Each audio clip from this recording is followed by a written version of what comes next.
What is a powered industrial truck? Well, that's the fancy industry name for forklift.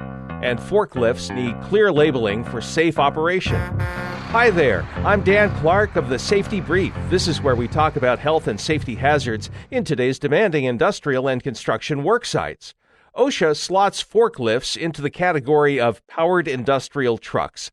Others in this category, motorized hand trucks, high-lows, and tractors. Not farming tractors, they're covered under other regulations. Forklifts and other trucks in this category need warning labels or decals that provide safety information to operators. Under one classification system, there are three types of warning labels or decals. Caution means if the precaution is not taken, it may cause minor or moderate injury. Warning means if the warning is not heeded, it can cause death or serious injury. Danger means if the danger is not avoided, it will cause death or serious injury. For example, tip-overs are a common danger. A tip-over warning label for a sit-down, counterbalanced forklift would say, "Don't jump, hold on tight to the steering wheel, brace your feet, lean away from the impact, and lean forward."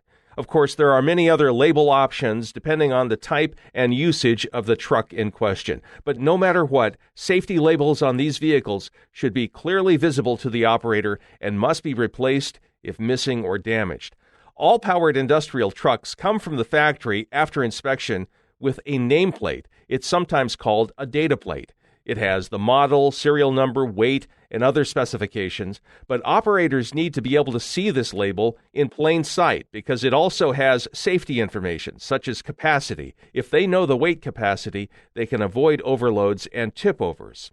Also, the truck nameplate indicates if it's powered by diesel, electric, gasoline, or LP gas. Believe me, operators need to know this. I've put diesel in a gas-burning vehicle before. It can happen, and it's also a good idea to put a gas or diesel label by the fuel cap.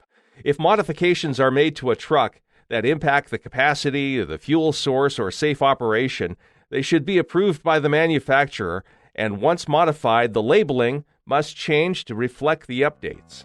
That's it for this episode on powered industrial truck labels. Come back for more tips and techniques on how to stay safety compliant in today's ever-changing landscape of safety requirements. I'm Dan Clark of the Safety Brief, sponsored by Creative Safety Supply. See the website at creativesafetysupply.com.